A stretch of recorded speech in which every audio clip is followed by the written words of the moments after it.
Dear students, good morning all of you.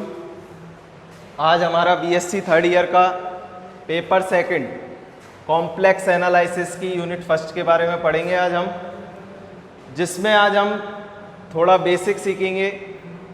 और basic में आपको पहले भी आपने पढ़ा हुआ है, वही चीज़ों को हम रिपीट करेंगे जो कि हमारे आगे एनालिटिक फंक्शन में यूज़ होंगी, इसलिए हम उनको थोड़ा सा रिवाइज कर रहे हैं। तो हमारा यहाँ पर देखिए, सबसे पहली चीज़ हम यहाँ पर देख रहे हैं कि आपकी आयोटा की उत्पत्ति कैसे हुई है। यहाँ पर आयोटा की उत्पत्ति हमारी कैसे हुई है उसके बारे में देखिएगा। यहाँ हमने सबसे पहले एक इक्वेशन ली जो कि आपकी क्वाड्रेटिक इक्वेशन है। क्या है? X square minus 1 is equal to 0। यहाँ से हमने एक्स स्क्वायर बराबर में 1 लिखा, यहाँ से 1 का क्या कर दिया हमने, पक्षांतरण कर दिया। तो यहाँ से जब हम इसका वर्गमूल लेंगे तो यहाँ से बच्चों क्या आएगी value, x is equal two plus minus 1। तो यहाँ से हमारे पास x की दो वैल्यूज़ आ रही है, +1 और -1, जो कि क्या है आपकी रियल वैल्यूज़, जो कि आपको किसको बिलोंग करती हैं, आपकी रियल वैल्यूज़ को बिलोंग करती हैं। इसी प्रकार वैज्ञानिकों ने, आयलन नामक वैज्ञानिक ने एक और इक्वेशन ली, x square plus 1 equal to 0। आयलन ने एक और इक्वेशन ली, क्या ली, x square plus 1 equal to 0। जिन्होंने क्या किया है, एक्स स्क्वायर बराबर में -1 का क्या कर दिया, पक्षांतरण कर दिया। जब उन्होंने वर्गमूल लिया तो यहाँ से हमारे पास एक्स स्क्वायर बराबर में -1, तो यहाँ से हमारे पास रूट में क्या आई वैल्यू, -1 आई। तो उन्होंने क्या नाम दिया इस रूट वाली संख्या को, आयोटा। आयोटा में रूट -1 को क्या नाम दिया उन्होंने, आयोटा। तो यहाँ से हमारे पास आयोटा स्क्वायर की वैल्यू क्या आ जाएगी, -1। तो यहाँ पर हम -1 के प्लेस पर क्या रख सकते हैं, आयोटा स्क्वायर।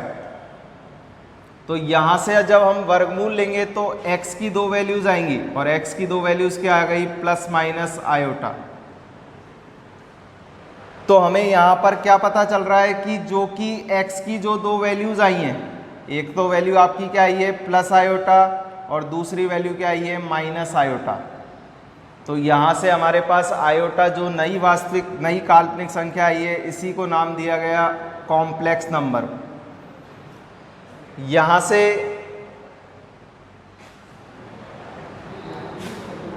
देखिएगा, अब हम इसका निरूपण कैसे करते हैं। कॉम्प्लेक्स नंबर का निरूपण होता है z is equal to x plus iota y के रूप में। कॉम्प्लेक्स नंबर को हम रिप्रेजेंट कैसे करते हैं, z is equal to x plus iota y के फॉर्म में रिप्रेजेंट करते हैं, जहां z होता है आपका कॉम्प्लेक्स नंबर,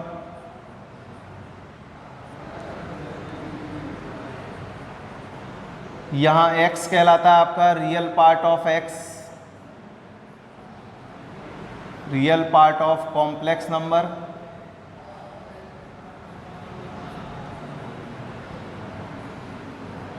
और आपका y यहाँ पर कहलाता है इमेजिनरी पार्ट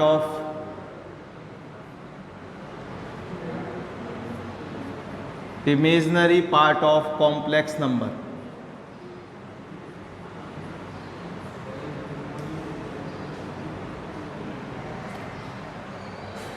देखिएगा आगे, हम इसको अगर हम चाहें तो आप इसको संख्या रेखा पर भी निरूपित कर सकते हैं। ये हमारे पास सम्मिश्र तल कहलाता है, आप इसको दूसरा नाम बोल सकते हैं आर्गेंड प्लेन। क्या बोल सकते हैं, आर्गेंड प्लेन। तो यहाँ से हम इन वास्तविक संख्याओं को कहाँ दर्शाएंगे, एक्स एक्सिस पर। कहाँ दर्शाएंगे, एक्स एक्सिस पर। ये वाली आपकी एक्सिस हो गई माइनस एक्स एक्सिस।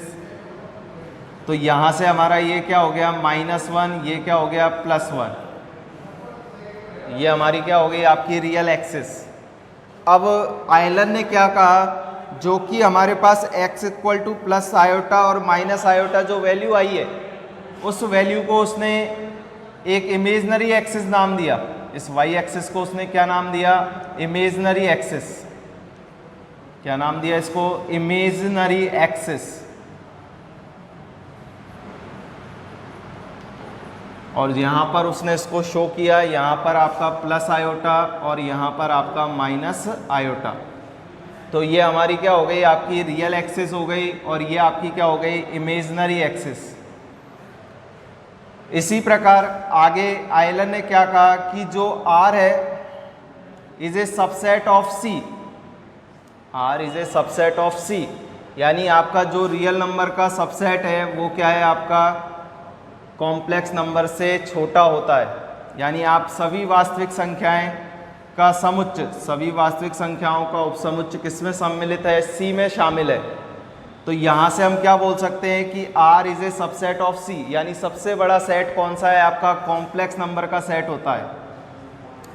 तो यहाँ से हमें क्या देखने को मिला बच्चों कि जो आयोटा है वो आयोटा की दो वैल्यूज आई। आयोटा को हम किससे रिप्रेजेंट करते हैं, आयोटा इज इक्वल टू √-1, और आयोटा स्क्वायर की वैल्यू क्या होती है, -1।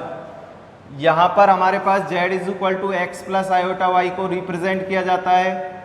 यहाँ पर z किसका फलन हो गया है, x और y का। यहाँ z क्या होता है, x क्या होता है आपका real part of x, real part of x, और यहाँ पर आपका रियल पार्ट ऑफ z, और यहाँ से हम y को क्या बोलेंगे, इमेजिनरी पार्ट ऑफ z। तो यहाँ की real part of z plus iota imaginary part of z का क्या है, निरूपण है। यहाँ से हमने इसका आर्गेंट तल बनाया। आर्गेंट तल में आपने वास्तविक संख्याओं को x एक्सिस पे रखा, और इमेजिनरी एक्सिस कौन सी हुई आपकी, y एक्सिस। और यहाँ से हमें क्या पता चल रहा है कि R जो है is a subset of C है। आगे बढ़ते हैं बच्चों, तो देखिएगा हम आगे की प्रॉपर्टी समझते हैं। यहाँ पर देखिएगा हमने एक चीज पढ़ी हुई है, z इज इक्वल टू क्या है, x प्लस आयोटा y होता है। दूसरी चीज अगर मैं कहूँ आप इसको संयुग्मी बताइए, तो संयुग्मी क्या होगा, z bar is equal to क्या होगा इसका, x माइनस आयोटा y। और हमेशा संयुग्मी क्या होता है, संयुग्मी हमेशा उसी चीज का बनाना होता है जिसमें आयोटा साथ में हो। तो जो आयोटा वाली संख्या है उसका क्या कर दीजिए आप, चिन्ह परिवर्तित कर दीजिए, तो वह उसका क्या कहलाता है, संयुग्मी कहलाता है। यहाँ से हमने क्या किया, इन दोनों इक्वेशंस को जोड़ा, तो यहाँ से z प्लस z बार कितना आएगा आपका, 2x आएगा। जब हम दोनों को जोड़ते हैं तो z plus z bar is equal to कितना आएगा, 2x। आयोटा y प्लस का है, यहाँ पर आयोटा y किसका है, माइनस का। दोनों क्या हो जाएंगे, कैंसिल। तो यहाँ से हमारे पास x की वैल्यू क्या आती है, z plus z bar upon 2, z plus z bar upon 2। तो यहाँ से हम क्या लिख सकते हैं, x को real part of z, x को हम क्या लिख सकते हैं, रियल पार्ट ऑफ z। तो यहाँ से हमारे पास रियल पार्ट ऑफ z की वैल्यू क्या आ रही है, z plus z bar upon 2। ठीक है बच्चों, तो ये हमारा रिजल्ट आगे काम आएगा, इसको ध्यान में रखना है आपको। अगला आपसे कहे हमने इन दोनों इक्वेशंस को क्या किया, सबट्रैक्ट किया। तो सबट्रैक्ट करते हैं तो हमारे पास वैल्यू क्या आएगी, z minus z bar is equal to क्या आएगा, यहाँ से देखिएगा ये कैंसिल होगा, ये प्लस का हो जाएगा, तो यहाँ से क्या आएगा, 2 आयोटा y। तो यहाँ से y की वैल्यू क्या आ रही है हमारे पास, z minus z bar upon 2 iota, और y को हम क्या लिखेंगे, imaginary part of z is equal to z minus z bar upon 2 iota. तो यहाँ से हमारे पास दो रिजल्ट प्राप्त होते हैं। आपका पहला रिजल्ट क्या आएगा, रियल पार्ट ऑफ z क्या हो गया, z plus z bar upon 2, और सेकंड आपका इमेजिनरी पार्ट ऑफ z क्या हो गया, z minus z bar upon 2 iota. देखिएगा आगे बढ़ते हैं हम, तो हम यहाँ से देखेंगे कि जो आपका कॉम्प्लेक्स एनालिसिस में जो हम कॉम्प्लेक्स है, यानी आपका जो z है, इस z को किस प्रकार रिप्रेजेंट करते हैं। तो हम यहाँ पर पढ़ रहे हैं रिप्रेजेंटेशन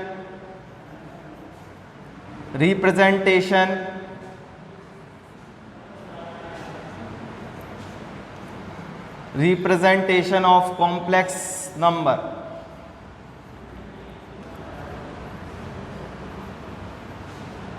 यहां से हम क्या करेंगे, इसका रिप्रेजेंटेशन करेंगे। तो यहां से हमें z का निरूपण है, तो यहां से आपको जो z है वो z का सबसे पहला फॉर्म है आपका कार्टिएशन फॉर्म, यानी इसका कार्तीय रूप। तो कार्तीय रूप में आपको सबसे पहला होता है इसका कार्टिएशन फॉर्म, यानी कार्तीय रूप। तो कार्तीय रूप क्या होगा इसका, z is equal to x plus iota y, ये इसका क्या है आपका कार्टिएशन फॉर्म है। देखिएगा यहाँ पर z is equal to x plus iota y में हम इसको आर्गेंट प्लेन पर शो कर सकते हैं। यहाँ हमने इसके कोऑर्डिनेट हो गए, क्या हो गए इसके पोलर फॉर्म में, इसके सॉरी कोऑर्डिनेट क्या होंगे आपके x, y, कोई बिंदु आपके क्या हुए x, y। यहाँ से हमने कोई बिंदु P क्या मान लिए x, y, ये आपका x एक्सिस हो गई, ये आपकी y एक्सिस हो गई, इमेजिनरी एक्सिस x डैश और ये y डैश। यहाँ से हमने क्या किया, P से आपने x एक्सिस पर एक लंब डाला, इसको नाम दे दिया हमने M पॉइंट। हमने P से एक लंब डाला x एक्सिस पर, इसको नाम दे दिया M पॉइंट। और यहाँ से हमने इसको मूल बिंदु से मिलाया, P को हमने क्या मिलाया इस मूल बिंदु से O से, तो ये जो डिस्टेंस हुई ये क्या कहलाएगी आपकी OP, ये क्या है आपकी OP। और ये वाली जो डिस्टेंस है वो क्या है OM। तो इस डिस्टेंस को हम नाम देते हैं x एक्सिस, ये डिस्टेंस क्या हो गई x दूरी, और ये जो डिस्टेंस होगी वो क्या होगी आपकी y, ये डिस्टेंस जो होगी आपकी क्या होगी y। यहां से देखिए बच्चों आगे हम इसको जो ये दूरी है, ये जो दूरी OP है, इस OP को क्या बोलते हैं हम, मापांक बोलते हैं, मापांक ऑफ z। क्या बोला जाता है इसको, मापांक ऑफ z। तो यहां से अगर हमसे कहे कि इसका मापांक निकालिए, इसका क्या निकालिए, मापांक ऑफ z निकालिए, तो मापांक ऑफ z निकालने के लिए हम इसमें क्या लगाएंगे आपकी पाइथागोरस प्रमेय। और यहाँ से जो कोण बना रहा है वो कोण क्या है आपका थीटा, एक्स एक्सिस के साथ जो कोण बन रहा है वो क्या है आपका थीटा। तो यहाँ से हम जब पाइथागोरस प्रमेय लगाते हैं तो पाइथागोरस प्रमेय लगाएंगे तो कर्ण का स्क्वायर बराबर आधार का स्क्वायर प्लस लंब का स्क्वायर। तो यहाँ से मापांक z की वैल्यू क्या आएगी, x square plus y square. ये हमारे पास क्या हो गया मॉडुलस ऑफ z, यानी आपका क्या कहलाएगा ये मापांक फलन। इसी प्रकार अगर हमसे कहे कोणांक ज्ञात कीजिए, तो कोणांक ज्ञात करने के लिए आपका क्या होता है टेन थीटा, आप क्या लिखेंगे टेन थीटा, और टेन थीटा आपका क्या हो जाएगा लंब बटे आधार, क्या हो जाएगा आपका लंब बटे आधार। तो यहाँ से टेन थीटा हम क्या लिखेंगे y अपॉन एक्स। तो यहाँ से हमारे पास बच्चों थीटा की वैल्यू क्या निकल के आएगी, theta is equal to tan inverse y upon x. यहाँ से हमारे पास थीटा की वैल्यू क्या आएगी tan inverse y upon x. तो यहाँ से हम थीटा को क्या लिख सकते हैं, आर्गुमेंट ऑफ z। किसका लिया है हमने, आर्गुमेंट ऑफ z। तो यहाँ से आर्गुमेंट ऑफ z क्या आ रहा है आपका ten inverse y upon x, ten inverse y upon x. तो यहाँ से हमारे पास दो चीज़ें याद रखनी है आपको, मापांक z क्या होता है हमारा अंडर रूट में x square plus y square, वास्तविक भाग का वर्ग प्लस काल्पनिक भाग का। एम्पलीट्यूड ऑफ जीरो का कोणांक क्या होता है आपको ये बताना है इसका। तो एम्पलीट्यूड ऑफ आर्गुमेंट बोल लीजिए या एम्पलीट्यूड, तो एम्पलीट्यूड ऑफ जीरो, तो जीरो का कोणांक क्या होगा। तो इसके लिए हमने क्या लिखा आपको पता है, हमारे पास क्या होता है, इसको हम किस फॉर्म में लिख सकते हैं, z is equal to zero plus iota zero की फॉर्म में हमने इसको लिखा। यहाँ से हमारे पास x की वैल्यू क्या हो गई जीरो और y की वैल्यू क्या हो गई जीरो। तो यहाँ से हमने थीटा निकाला, थीटा कितना आएगा ten inverse y upon x, फॉर्मूले को यूज़ लिया हमने कोणांक के। तो यहाँ से हमारे पास थीटा इज इक्वल टू क्या आ गया tan inverse zero upon zero. Zero upon zero आपका कौन सा रूप कहलाता है, अनिर्धारक रूप कहलाता है, यानी इनडिटर्मिनेट फॉर्म। तो इनडिटर्मिनेट फॉर्म आपकी क्या होती है अपरिभाषित। तो हमसे कभी भी पूछ ले एम्पलीट्यूड ऑफ जीरो यानी जीरो का कोणांक क्या होगा, तो आप लिखेंगे अनडिफाइंड यानी अपरिभाषित होता है, अपरिभाषित होता है। यानी आपका अगर हमसे कहे कि एम्पलीट्यूड ऑफ जीरो, तो जीरो का आपको बताना है जो कोणांक होगा वो क्या होगा अपरिभाषित होता है। आगे आपसे कहे कि argument of positive real quantity, यानी आपसे कहे कोई भी आपको पॉजिटिव रियल वास्तविक संख्या यानी कोई भी पॉजिटिव रियल क्वांटिटी का आपको क्या निकालना है, आर्गुमेंट निकालना है। यानी आपसे कहे आर्गुमेंट ऑफ 4, आपसे क्या कह दिया, आपसे कह रहा है कि आर्गुमेंट ऑफ 4, इसका कोणांक क्या आएगा, इसका क्या आएगा, आपका कोणांक क्या आएगा। तो कोणांक निकालने के लिए हमने इसको क्या लिखा, z इज इक्वल टू, यहाँ से हमें क्या निकालना है, 4 का कोणांक। तो हमने इसको z इज इक्वल टू, हमने फॉर्म पढ़ा था r cos theta plus iota sine theta, इस फॉर्म में हम चेंज कर रहे हैं इसको। तो यहाँ से इसको चेंज करने के लिए हमने 4 को हम क्या लिख रहे हैं, 4 इंटू 1 लिख सकते हैं। 4 को हम क्या लिख सकते हैं, 4 इंटू 1। यहाँ से आप 1 को क्या लिखा जा सकता है, 1 को हम क्या लिख सकते हैं, कॉस 0 प्लस आयोटा साइन 0 लिख सकते हैं क्या बच्चों, क्योंकि कॉस 0 की वैल्यू क्या होती है, आपके पास 1 होती है, साइन 0 की वैल्यू 0 होती है। तो यहाँ पर हमारे पास क्या आ जाएगा, 1 प्लस आयोटा 0। तो ऑब्वियसली हम क्या लिख सकते हैं इसको, 1 को कॉस 0 प्लस आयोटा साइन 0। तो यहाँ से हमने पढ़ा था चूंकि cos theta plus iota sine theta को हम क्या लिख सकते हैं बच्चों, e की पावर आयोटा थीटा लिखा जा सकता है क्या। तो यहाँ से हमने इसको क्या लिख दिया, 4 इंटू ई की पावर आयोटा 0, क्योंकि थीटा का काम क्या कर रहा है आपका 0। यहाँ से किसके बराबर चल रहा है, 4 के बराबर। यहाँ से नेक्स्ट हमने पढ़ा था z इज इक्वल टू क्या होता है, r e की पावर आयोटा थीटा होता है क्या, नहीं। तो यहाँ से हम इसका कंपैरिजन करते हैं। तो कंपैरिजन करने पर आपको थीटा की वैल्यू क्या आएगी, आपकी 0 आएगी। यानी हमारे पास थीटा कितना आ रहा है आपका 0। तो यहाँ से अगर आपसे कहे पॉजिटिव रियल नंबर्स की, पॉजिटिव रियल नंबर यानी आपका जो x है वो आपका क्या होना चाहिए, सदैव ग्रेटर देन 0 होना चाहिए। क्योंकि यहाँ पर हम जो z की वैल्यू लेते हैं, आपको z is equal to x plus iota y में जो x और y होते हैं वो क्या होते हैं, आपको किसको बिलोंग करते हैं, रियल नंबर्स को बिलोंग करते हैं। x और y किसको बिलोंग करते हैं, आपके रियल नंबर्स को।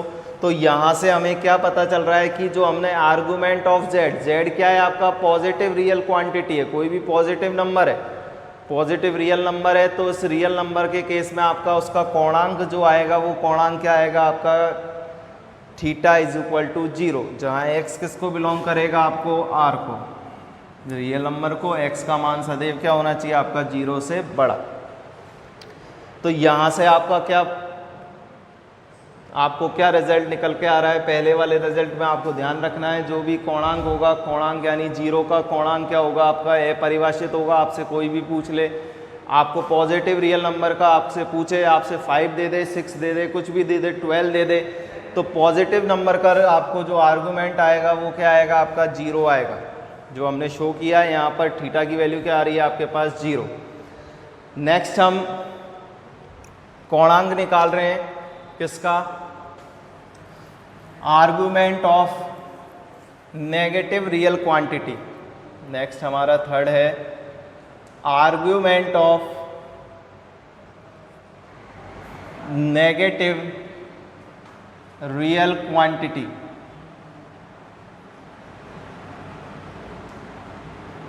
यानी हम आप क्या निकाल रहे हैं, कोई भी ऋणात्मक वास्तविक संख्याओं का क्या निकाल रहे हैं, कोणांक निकाल रहे हैं। तो यहाँ से जब इसका कोणांक निकालेंगे तो हम एक एग्जाम्पल से समझ लेते हैं। आपको निकालना है आर्गुमेंट ऑफ -5। यहाँ से हमने क्या ले ली वैल्यू, कोई -5 ले ली। अब हमें इसका कोणांक निकालना है। तो कोणांक निकालने के लिए सबसे पहले हमने इसको क्या लिखा, -5 इज इक्वल टू 5 इंटू -1। ठीक है बच्चों, तो यहाँ से हम इसको क्या लिख रहे हैं 5 इंटू, इसको हम क्या लिख रहे हैं cos pi plus iota sine pi. क्या लिख रहे हैं हम इसको cos pi plus iota sine pi. क्यों लिख रहे हैं, चूंकि हम cos 180 की वैल्यू क्या जानते हैं -1 और साइन 180 की वैल्यू क्या होती है 0 होती है। तो यहाँ से हमारे पास क्या प्राप्त होगा -1 प्लस आयोटा 0। तो यहाँ पर हम प्लस माइनस भी यूज़ ले सकते हैं। क्या यूज़ ले सकते हैं, cos 180 plus minus iota sine 180। तो यहाँ से हमारे पास वैल्यू क्या आ रही है आप देखिएगा इसको हम क्या लिख रहे हैं, cos theta plus iota sine theta को हम क्या लिख सकते हैं, ई की पावर आयोटा थीटा। क्या लिखा जा सकता है, cos theta plus iota sine theta को ई की पावर आयोटा थीटा। तो यहाँ से हमारे पास -5 की वैल्यू क्या आएगी, 5 ई की पावर आयोटा यानी प्लस माइनस आयोटा पाई। यहाँ से हमारे पास क्या वैल्यू आ रही है, ई की पावर आयोटा पाई। तो यहाँ से जब हम इसकी कंपैरिजन करेंगे z is equal to r e की पावर आयोटा थीटा से, तो यहाँ से हमारे पास थीटा की क्या वैल्यू निकल के आएगी, प्लस माइनस पाई। क्या वैल्यू निकल के आ रही है, थीटा की वैल्यू प्लस माइनस पाई। तो हमें क्या रिजल्ट प्राप्त हो रहा है, जो भी ऋणात्मक वास्तविक संख्याएं उनका कोणांक क्या होगा, आपका प्लस माइनस पाई होगा। यानी ये किसको लाई करेगा, आपका प्लस माइनस पाई को। हम इसको आर्गेंट तल पे भी समझ सकते हैं, इसको किस तरीके से, आपको आर्गेंट तल पे किस तरीके से शो कर सकते हैं। ये आपकी हो गई एक्स एक्सिस, ये एक्स डैश, ये वाई और ये वाई डैश। तो यहाँ से हमें क्या पता चला, आपने एम्पलीट्यूड ऑफ जीरो का जो कोणांक निकाला था वो क्या हो गया आपका अपरिभाषित। अब हमने निकाला था पॉजिटिव रियल नंबर का, क्या निकाला था हमने, पॉजिटिव रियल नंबर का कोणांक। और पॉजिटिव रियल नंबर का कोणांक क्या आया था आपका, 0। यानी ये जो एक्स एक्सिस है, इसी एक्सिस के साथ कितना कोण बना रही है आपका, 0 बना रही है। यानी ये एक्सिस इस एक्सिस के साथ क्या बना रही है, यानी एक दूसरे के क्या है, आपके समांतर हैं, यानी कॉन्साइड है। तो इस स्थिति में ये रेखा इस रेखा के साथ कितना कोण बना रही है आपका, 0। तो यहाँ से आपका ये एक्स एक्सिस के साथ कितना कोण बना रही है, 0। अब हमने यहाँ पर नेगेटिव रियल क्वांटिटी यानी आपने ऋणात्मक वास्तविक संख्याओं के साथ कितना कोण बना रही है, प्लस का पाई और माइनस का पाई। कितना बना रही है आपका, प्लस का पाई और माइनस का पाई। तो यहाँ से हमें दो मान प्राप्त हो रहे हैं, एक तो आपका पॉजिटिव हो रहा है, एक आपका क्या हो रहा है, नेगेटिव। तो ये आपका किसी भी डायरेक्शन में कोणांक क्या हो रहा है आपका, किसी भी डायरेक्शन में, यानी क्लॉकवाइज या एंटी क्लॉकवाइज दोनों डायरेक्शन में आपकी क्या कर रहा है, आपका प्लस पाई और माइनस पाई का कोण बना रहा है। यहाँ से आपका प्लस पाई और माइनस पाई का क्या बना रहा है, कोण। इसको हम नाम दे देते हैं -x नाम दे दिया इस पॉइंट को हमने। तो यहाँ से आपको जो पता चल रहा है, जो थीटा है, थीटा हमारा किस किस के बीच में लाई कर रहा है, प्लस पाई से लेकर माइनस पाई या माइनस पाई से लेकर प्लस पाई के बीच में आपका थीटा क्या कर रहा है, बिलोंग्स कर रहा है। तो यहाँ से हमारे पास क्या प्राप्त हो रहा है, जो नेगेटिव रियल नंबर है उसका क्या आ रहा है, कोणांक प्लस पाई और माइनस पाई। तो यहाँ से हमें रिजल्ट पता चल रहा है, जो कोणांक होगा यानी जो कोणांक होगा वो क्या करेगा आपका, प्लस पाई और माइनस पाई दोनों में आपका क्या करेगा, आपका सर्कुलर मोशन करेगा। यानी आपका प्लस पाई में भी रोटेट हो सकता है, माइनस पाई में भी आपका क्या हो सकता है, रोटेट। आगे देखिएगा आपका फोर्थ, अगर हम कहें आर्गुमेंट ऑफ आयोटा बी, अगर हमें किसका आर्गुमेंट निकालना है, आयोटा बी, जहाँ बी क्या है आपकी, कोई भी पॉजिटिव संख्या है, बी क्या है आपका, कोई ग्रेटर देन 0 है। तो हमें इसके लिए आपको आर्गुमेंट जब निकालेंगे तो आर्गुमेंट निकालने के लिए हमें क्या निकालना है, आयोटा बी का आर्गुमेंट निकालना है। किसका आर्गुमेंट निकालना है आपको, आयोटा बी का।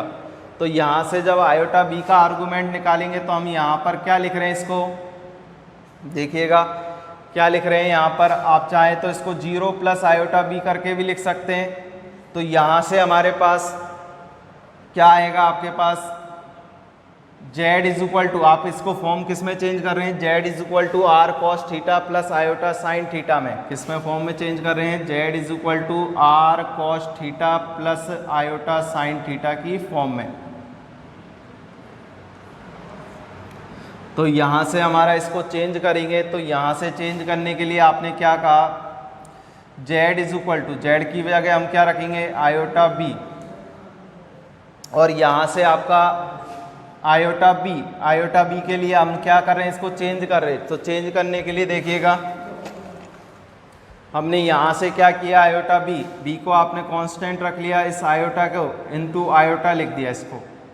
और आयोटा को हम क्या लिख सकते हैं, यहाँ से क्या लिख सकते हैं बच्चों, आयोटा की जगह cos theta plus iota sine theta की फॉर्म में चेंज करना है। तो यहाँ से हमने इसको क्या लिखा, कॉस 90 प्लस आयोटा साइन 90। क्या लिखा हमने, cos 90 प्लस आयोटा साइन 90, क्योंकि cos 90 की वैल्यू क्या होती है आपकी 0 और साइन 90 की वैल्यू क्या हो जाएगी आपकी 1। तो यहाँ से हमारे पास क्या आएगा आपका, अब इसको किस फॉर्म में चेंज करेंगे, z is equal to r e की पावर आयोटा थीटा की फॉर्म में चेंज करेंगे। तो यहाँ से हम इसको क्या लिखेंगे, z b ई की पावर, क्या लिख रहे हैं, ई की पावर आयोटा पाई बाई 2। तो यहाँ से हमारे पास आयोटा v की वैल्यू क्या आ रही है, b इंटू ई की पावर आयोटा थीटा। जब हम इसका कंपैरिजन करेंगे किससे, z is equal to r e की पावर आयोटा थीटा से, किससे कर रहे हैं हम इसका comparison, z is equal to r e की पावर आयोटा थीटा से। तो यहाँ पर थीटा की वैल्यू क्या आएगी आपकी पाई बाई 2, यहाँ से थीटा की वैल्यू क्या निकल के आ रही है, पाई बाई 2। तो यहाँ से हमें क्या पता चल रहा है, जो थीटा है वो थीटा की वैल्यू कितनी आ रही है आपकी पाई बाई 2, ये थीटा की वैल्यू क्या आ रही है आपकी पाई बाई 2। तो यहाँ से हमें क्या पता चल रहा है, जिस भी किसी संख्या का अगर हमसे कहे आर्गूमेंट ऑफ 5 आयोटा का आपको कोणांक निकालना है, आर्गूमेंट ऑफ 5 आयोटा कोणांक निकालना है, तो आपका कोणांक कितना आएगा, पाई बाई 2 आएगा। कितना आएगा आपका कोणांक, पाई बाई 2। तो यहाँ से हमें क्या पता चल रहा है कि किसी भी, यहाँ आपकी v क्या होनी चाहिए आपकी, ग्रेटर देन 0 होना चाहिए, और आर्गूमेंट ऑफ 5 आयोटा की वैल्यू कितनी आ रही है आपकी, पाई बाई 2 आ रही है। ठीक है बच्चों, तो यहाँ से हमें क्या पता चल रहा है कि नेगेटिव रियल नंबर का कोणांक क्या होगा, प्लस माइनस पाई। आपसे कभी भी पूछ ले पॉजिटिव रियल नंबर का कोणांक क्या होगा, 0, और आपसे पूछ ले किसी भी आयोटा v वैल्यू का आपको कोणांक पूछे तो कोणांक क्या होगा, theta is equal to pi by 2। यहाँ हम कैसे रिप्रेजेंट कर रहे हैं, आयोटा b इंटू आयोटा के लिए हमने इसको क्या लिखा, cos pi by 2 plus iota sine pi by 2। इसे हमने आइलर फॉर्म में चेंज कर लिया, ई की पावर आयोटा थीटा की फॉर्म में। यहाँ से z is equal to r e की पावर आयोटा थीटा हुआ, थीटा की जगह क्या रखेंगे, पाई बाई 2। तो यहाँ से हमारे पास आर्गूमेंट ऑफ आयोटा b का वैल्यू क्या आ रही है, पाई बाई 2, जिसे हम रिप्रेजेंट कर सकते हैं, ये कोण कितना हुआ आपका, पाई बाई 2। तो यहाँ से हमें क्या पता चल रहा है, जो कि 5 आयोटा आर्गूमेंट है उसका कोणांक भी क्या होगा, या आपसे कहे 12 आयोटा या कुछ भी कहे, तो यहाँ